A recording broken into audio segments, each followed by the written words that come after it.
Welcome to Esther worship channel. మరొక video ద్వారా మిమ్మల్ని కలుసుకోవడానికి, దేవుడి మాటలను, దేవుని వాక్యాన్ని పంచుకోవడానికి దేవుడు నాకు ఇచ్చిన అవకాశాన్ని బట్టి, ఆరోగ్యాన్ని బట్టి, ఆయుష్ను బట్టి, జీవమును బట్టి, ఊపిరిని బట్టి ఆయనకి కృతజ్ఞతాస్తులు చెల్లిస్తున్నాను. మీరందరూ దేవుని నామంలో సంతోషిస్తూ దేవుని విశ్వాసంలో ముందుకు సాగుతున్నారని, ప్రతి విషయంలోనూ ప్రార్థన విజ్ఞాపన చేస్తున్నారని నేను నమ్మి స్తుతిస్తున్నాను. మీ అందరి గురించి నేను, నా కుటుంబం ప్రార్థన చేస్తున్నాము.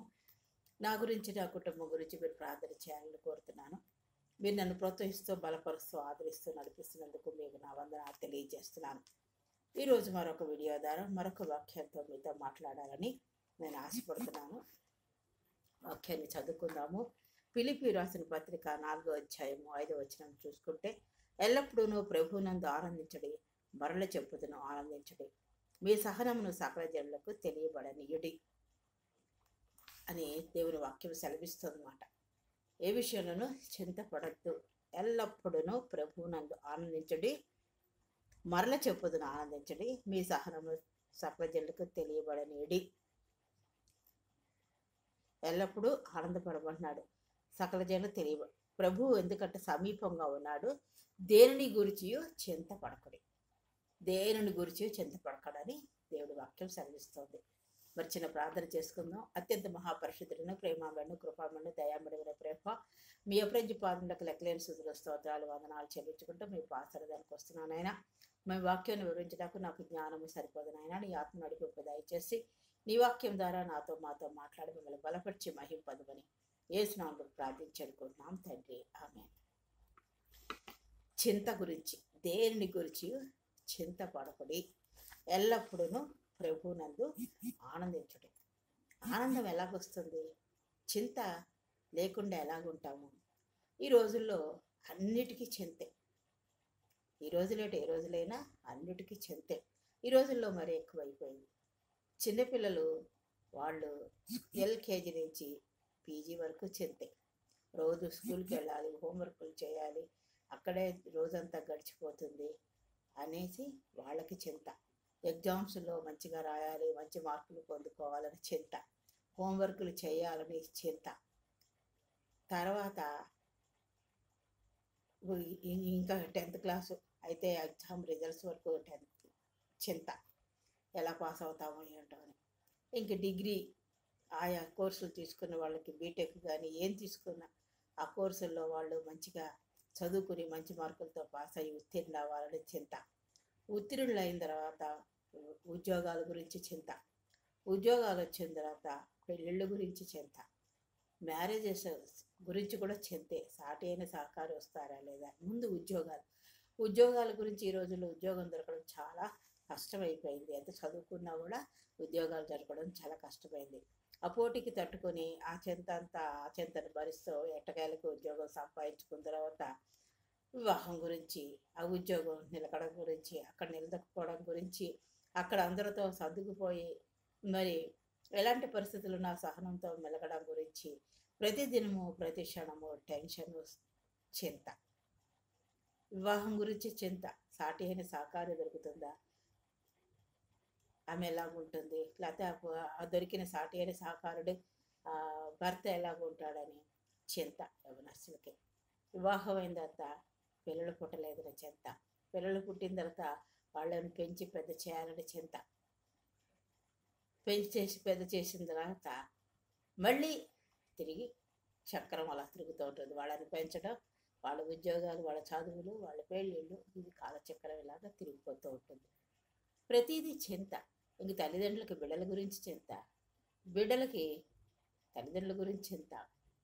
కొంతమందికి తల్లిదండ్రులు చూడడానికి భారము, వాళ్ళని ఎక్కడ పెట్టాలో చింత, వాళ్ళని వృద్ధాశ్రమంలో పెట్టాలని మనసు ఉండదు, పెట్టవలసిన పరిస్థితులు, కొంతమందికి పెట్టడానికి స్తోమత లేకపోవడం, అక్కడ ఉన్న తర్వాత పిల్లల మీద వాళ్ళకి బెంగ, ఇంటి వాతావరణం అది లేక కొంతమంది చాలా చింతపడుతూ ఉంటారు. ఇలాగ ప్రతిదీ చింతే. చింత లేనిది ఏది లేదు. అయితే దేవుని వాక్యం ఏం సెలవిస్తుందంటే, దేనిని గురించి చింతపడకుడి అని ఆయన చెప్తున్నాడు. ఇది చెప్పడానికి చిన్న మాట అయినా ఎంతో బాధాకరమైంది. ఈ చింత అనేది లేని వాళ్ళు లేనే లేరు. చెప్పాను కదా, పిల్లల నుంచి పెద్దల వరకు. నిజం చెప్పాలంటే పుట్టిననాటి నుంచి చనిపోయే వరకు ఏదో ఒకటి చింతే. ఆరోగ్యం గురించి చింతే, అవసరాల గురించి చింతే, ఆర్థిక సమస్యల గురించి చింతే, కరువు కాటకాల గురించి చింతే, ఇంకా అనేకమైన విషయాల్లో ఈ చింత గురించి ఇలాగే ఉంటుంది మాట. అయితే దేవుడు వాక్యం వివరిస్తుంది, మీ చింత యావత్తు నా మీద వేయండి అంటున్నాడు. ఫిలిప్పీ పత్రికలో కూడా ఏమంటున్నాడంటే, దేవుడు తగిన సమయం మందు మిమ్మల్ని హెచ్చించినట్లు ఆయన బలిష్టమైన రెక్కల క్రింద దీన మనస్కులై ఉండుడి. ఆయన చేతి క్రింద అని అంటాడు, రెక్కల క్రింద దీన మనస్కులై ఉండుడి. ఆయన మిమ్మల్ని గూర్చి చింతించుచున్నాడు గనుక మీ చింత యావత్తు ఆయన మీద వేయండి. మనం చింతపడవలసిన అవసరం లేదు. ఈ ఫిలిప్పీ పత్రికలో ఏమంటున్నాడంటే, ప్రభు సమీపంగా ఉన్నాడు కనుక దేవుని గురించి చింతపడుకుడి, ప్రతి విషయంలోనూ ప్రార్థన చేయాలి, విజ్ఞాపన చేయాలి, కృతజ్ఞతాస్తులు చెల్లిస్తూ మీ విన్నపములు దేవుడికి తెలియచేయాలట. మీ విన్నపములు దేవునికి తెలియజేయండి. అప్పుడు సమస్త జ్ఞానుడికి మించిన దేవుని సమాధానము యేసుక్రీస్తు వల్ల మీ హృదయములకు మీ తలంపులకు కావలి ఉంటుంది. అందువల్ల ఏంటంటే మనం ప్రతి విషయంలోనూ ప్రార్థన చేయాలి, కృతజ్ఞతాస్తులు చెల్లించాలి.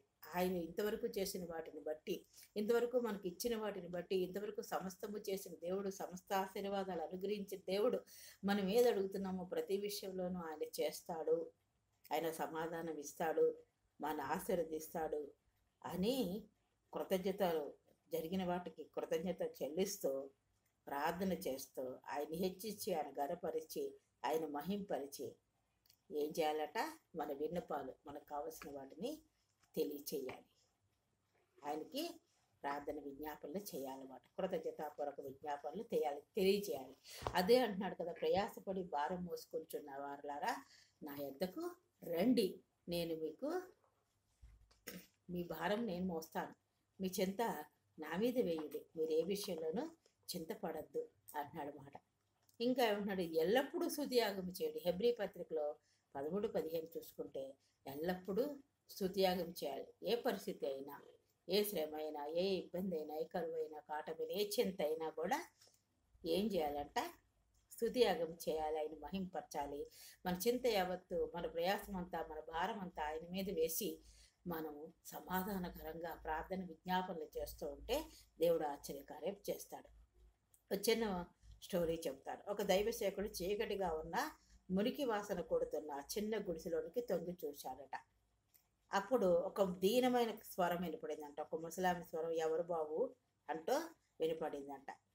అగ్గిపుల్లు వెలిగించేసరికి ఎంతో అవసరాలతో, బాధలతో శుష్కించిపోయిన ఒక ముసలి ఆకారం మంచం మీద, కుక్కి మంచంలో పడుకున్నట్టుగా చూశాట. ఆమె శరీరం ఎలాగుందంటే నల్లగా ముడతలు పడిపోయిన ముఖంతో, జాలిగా, వేలగా, ప్రశాంతంగా చూసే కళ్ళు. ఆమె చాలా ముడతలు పడిపోయిన ముఖంతో ఉంది, వేలగా ఉంది, జాలి కలిగేలా ఉంది మాట. అయినప్పటికీ ఆమె కళ్ళు ప్రశాంతంగా ఉన్నాయట. ఆ కుక్కి మంచం మీద పడి ఉన్న ఒక ముసలమ్మ ఫిబ్రవరి నెల చలికాలం మాట, వణికించేస్తున్న చలిలో ఆ గుడిసెలో చలి కాసుకునేందుకు కుంపటి కూడా లేదు. అది ఫిబ్రవరి మాసము, చలి కాసుకోవడానికి కుంపటి కూడా లేదు. ఆమె తినడానికి తిండి లేదు. ఆమెకున్నదల్లా రెండు ఏమున్నాయంట, కీళ్లవాతం, దేవునిపై విశ్వాసం. ఆమెకు తినడానికి తిండి లేదు, చలి కాచుకునేందుకు కుంపటి లేదు, సరైన వస్త్రాలు లేవు. అయితే ఆమెకున్నదల్లా కీళ్లవాతం, దేవునిపై విశ్వాసం, ఈ రెండే ఉన్నాయట. ఇక అంతకంటే దిక్కులేని స్థితిలో మరెవరు ఉండరు. కానీ ఆ ముసలమ్మ ఒక పాట పాడుతోందంట. తనకిష్టమైన పాట ఒకటి పాడుతోంది. ఏమనంటే, నేను పడే కష్టం తెలియదెవరికి, యేసుకు తప్ప తెలియదెవరికి. చూడండి, ఆ ముసలమ్మ కుక్కి మంచంలో పడుకొని అలాంటి దీనస్థితిలో ఒక పాట పాడుతోందంట. నేను పడే కష్టం తెలియదెవరికి, యేసుకు తప్ప తెలియదెవరికి, నేను పడే కష్టం తెలియదెవరికి అని మళ్ళీ పాడుతూ హల్లెలూయా, స్తోత్రం స్తోత్రం అంటోందంట. మళ్ళీ పడుతూ ఉంటాను, లేస్తూ ఉంటాను, నిలబడతాను, కూలిపోతాను. ఏమంట, పడుతూ ఉంటాను, లేస్తూ ఉంటాను, నిలబడతాను, కూలిపోతాను. మహిమ నా చుట్టూ ప్రకాశిస్తుంది, హల్లెలూయా స్తోత్రం. మహిమ నా చుట్టూ ప్రకాశిస్తుంది, హల్లెలూయా స్తోత్రం అని పాడుతోంది. అలా సాగిపోతోంది. నేను చేసే పనిని ఎవరు చూడరు, నా బాధలు ఎవరికి తెలియవు. మళ్ళీ వెంటనే హల్లెలూయా అని చివరి చరణం పాడుతోందంట. ఇలా సాగిపోతోంది పాట అంతా.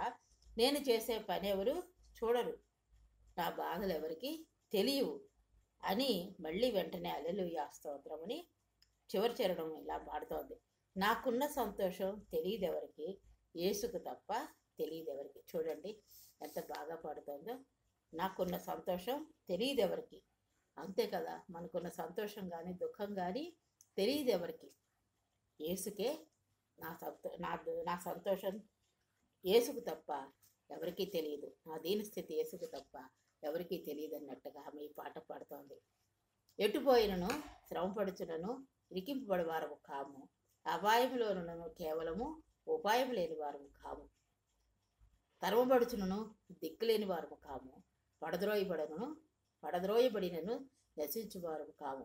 ఆ ముసలమ్మ కొన్న ఆనందాన్ని అర్థం చేసుకోవడానికి ఈ వాక్యం గుర్తు చేసుకోవాల్సింది. ఎటుపోయిన శ్రమపడుతున్న ఇరిగింపబడుతున్న అపాయంలో ఉన్న ఉపాయం లేని వారము కాము, మనం తరమబడుచునను దిక్కులేని వారము కాము, పడద్రోయబడినను నశించువారము కాము.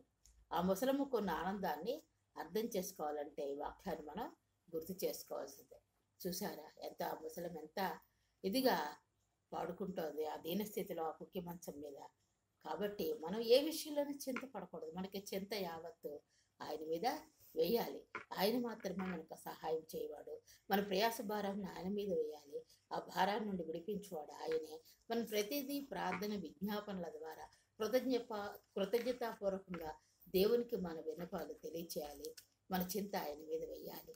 ఏ చింత అయినా, ఏ కఠిన పరిస్థితి అయినా, ఏదైనా కూడా దేవుని మీద వేయాలి. స్తుతిస్తూ ఉండాలి, స్తుతియాగం చేయాలి, దేవుడిని మహింపరచాలి. మన చింత యావత్తు ఆయన మీద వేయాలి. ఈ ముసలమ్మని మనం గుర్తు చేసుకుంటూ ఆమెకున్న విశ్వాసాన్ని మనం చూసాము. అటువంటి విశ్వాసంలో సంతోషంగా ఎల్లప్పుడూ ఆనందించాలి. దేవుని యందు ఎల్లప్పుడూ ఆనందించాలి. మరల చెప్పుతుని ఆనందించాలి. అప్పుడు మన సహనం అందరికీ తెలియజేస్తుంది. కష్టంలో ఆ ముసలమ్మ గురించి ఎలా తెలియపరచబడుతుంది, ఈ కష్టంలో ఈ శ్రమలో ఆమె ఎంతగానో సహించుకుందని మన ద్వారా దేవుడు కూడా మహింపరచబడతాడు. మనకి చేసిన ఆశ్చర్య కార్యముల ద్వారా దేవుడు మహింపరచబడతాడు. మనకిచ్చిన స్వస్థత ద్వారా దేవునికి మహిమ మనం సాక్షిగా ఉంటాం. అనేక మంది రక్షణలోకి రావడానికి మన వాక్యం చెప్పే కంట, వాక్యం వినడం కంట మన ఆశ్చర్య కార్యాలు సాక్ష్యాలు విన్నప్పుడు అనేక మంది మనసులు దేవుని వైపు ఆకర్షింపబడతాయి. దేవుడు మన పట్ల చేసిన కార్యాలు, ఆశ్చర్య కార్యాలు, అద్భుత కార్యాలు, మహత్ కార్యాలు, ఘన కార్యాలు, సూచక కార్యాలు, గొప్ప కార్యాలు చూసినప్పుడు అనేక మంది ఆకర్షింపబడతారు. దేవుడు ఆకర్షిస్తాడు. మనం ఎంత వాక్యం చెప్పినా కూడా దేవుడు ఆశ్చర్య కార్యాలు చూసినప్పుడు నేనేంటి మనమేంటి ఆకర్షింపబడతామన్నమాట. దేవుడు ఆకర్షించుకుంటాడు. కాబట్టి ఆయనకి మహిమ కలుగుతుంది. ఆయన మహింపరచబడతాడు. కాబట్టి మనం అటువంటి విశ్వాసంలో ముందుకు సాగిపోవాలి. ఏ విషయంలోనూ చింతపడద్దు. ఈ రాత్రికాల సమయంలో మీ చింత యావత్తు ఆయన మీద వేయండి. మీ పట్ల దేవుడు అద్భుత కార్యాలు చేస్తాడు. ప్రతిదీ ప్రార్థన విజ్ఞాపనల ద్వారా దేవునికి కృతజ్ఞత చెల్లిస్తూ ఆయన్ని స్తుతియాగం ద్వారా మహింపరుస్తూ మీరు ప్రార్థన విజ్ఞాపన చేస్తూ మీకు కావలసినవి మీరు పొందుకోవాలని కోరుతున్నాను. దేవుడి వాక్యము దీవించుగాక. ప్రార్థన చేసుకుందాం. అత్యంత మహాపరిశుద్ధులను, ప్రేమమను, కృపామను, దయామడువైన ప్రభ, మీ అప్రంజి పాదములకు లెక్కలేని స్తుతులు, స్తోత్రాలు, వందనాలు చెల్లించుకుంటూ ఈ రాత్రికాల సభలో నీ పాద సన్నిధానికి వచ్చాము నాయన. మీరు మాకు ఇచ్చిన వాక్యాన్ని బట్టి వందనాలు. మా చింత యావత్తు మీ మీద వేయమంటున్నావు ప్రభా. ఏ విషయంలోనూ చింతించద్దంటున్నావు, ఎల్లప్పుడూ ఆనందించమంటున్నావు, ఏ పరిస్థితుల్లోనూ ఆనందించమంటున్నావు ప్రభా. మా సహనం సకల ప్రజలకు తెలియబడుతుందని నా ప్రభా నాయన మీరు మహింపరచబడతారని మాకు చెప్పారు ప్రభా. ప్రయాసపడి భారం మోసుకొచ్చిన సమస్త జల్లారా మీరు నా యొద్దకు రండి, మీ చింత యావత్తును నా మీద వేయమని మీ వాక్యం సెలవిస్తుంది. కాబట్టి నా ప్రభా మీరు మా పట్ల గొప్ప కార్యాలు చేసి నా తండ్రి నాయన మిమ్మల్ని మీరు మహింపరచుకోమని మీ ప్రియకుమారుడు మా రక్షకుడు అయిన యేసుక్రీస్తు వారి గుండె పాదాలు పట్టుకుని అతి మిక్కులైనంగా వచ్చినాం తండ్రి. దేవుడు మిమ్మల్ని అందరినీ దీవించిన గాక. మీరు నన్ను ప్రోత్సహిస్తూ బలపరుస్తూ ఆదరిస్తున్నందుకు మరొకసారి మీకు నా వందనాలు తెలియజేస్తున్నాను. దేవుడు ఇచ్చిన వాక్యాన్ని బట్టి దేవుడికి స్తుతులు స్తోత్రాలు చెల్లించుకుంటున్నాం తండ్రి. చెల్లించుకుంటున్నాను. మరొక వీడియో ద్వారా మిమ్మల్ని కలుసుకునే పర్యంతము నా గురించి, నా కుటుంబం గురించి మీరు ప్రార్థన చేయాలని, మీ గురించి నేను ప్రార్థన చేస్తున్నాను. మనందరం విశ్వాస జీవితంలో ముందుకు సాగిపోవాలని కోరుతూ ఈ వాక్యాన్ని ముగిస్తున్నాను. దేవుడు మిమ్మల్ని దీవించుగాక.